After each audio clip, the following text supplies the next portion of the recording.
ಕಾಲ್ತುಳಿತ ಇದು ಭಾರತದಲ್ಲಿ ಪ್ರಚಲಿತದಲ್ಲಿರುವ ಘಟನೆ. ಕಾರಣ ಆರ್‌ಸಿಬಿ ವಿಜಯೋತ್ಸವದ ಸಂದರ್ಭದಲ್ಲಿ 11 ಮಂದಿ ಈ ಘಟನೆಗೆ ಬಲಿಯಾಗಿದ್ದಾರೆ. ಇದರಿಂದ ನಾವು ಹೇಗೆ ಬಚಾವಾಗಬೇಕೆಂಬುದನ್ನು ನೋಡೋಣ.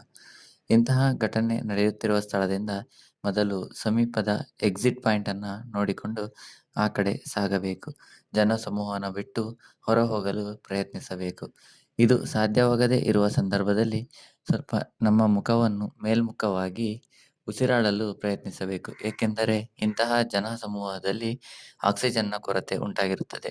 ಇದನ್ನು ತಪ್ಪಿಸಲು ಮುಖವನ್ನು ಮೇಲ್ ಮಾಡಿ ಉಸಿರಾಟವನ್ನು ನಿಧಾನಗತಿಯಲ್ಲಿ ಮಾಡಬೇಕು.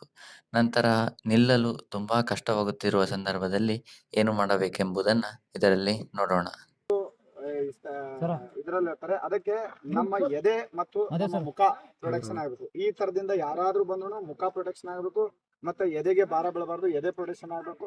ಆರಾಮಾಗಿ ನುಗ್ಗಿದ ಕೂಡಲೇ ನಾವು ಬೀಳಬಾರ ಅನ್ನೋ ಕಾರಣದಿಂದ ಒಂದು ಕಾಲನ ಮುಂದಿಟ್ಟು ಈ ತರ ಆಕಾರದಲ್ಲಿ ನಾವು ನಿಲ್ಲಕ್ಕೆ ಕಾಲ್ ತುಳಿತ ಆಗೋಕ್ಕಿಂತ ಮುಂಚೆ ಇದು ಒಂದು ಮುನ್ನೆಚ್ಚರಿಕೆ ಕ್ರಮವಾಗಿದೆ. ನಂತರ ಇಂತಹ ಜನಸಮೂಹದಲ್ಲಿ ನಾವು ತಳ್ಳಾಟಕ್ಕೆ ಒಳಪಟ್ಟು ಕೆಳ ಬಿದ್ದಾಗ ಏನು ಮಾಡಬೇಕು ಎಂಬುದನ್ನು ಇದರಲ್ಲಿ ನೋಡೋಣ.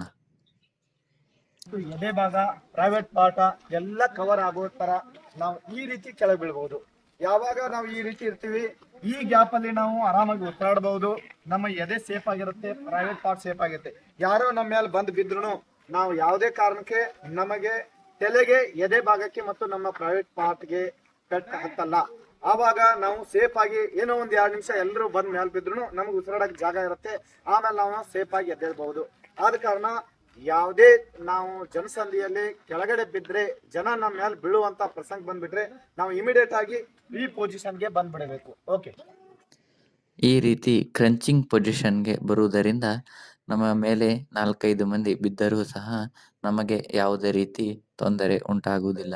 ಇದರಿಂದ ನಾವು ನಮ್ಮ ಜೀವವನ್ನು ರಕ್ಷಣೆ ಮಾಡಿಕೊಳ್ಳಬಹುದು. ಧನ್ಯವಾದಗಳು.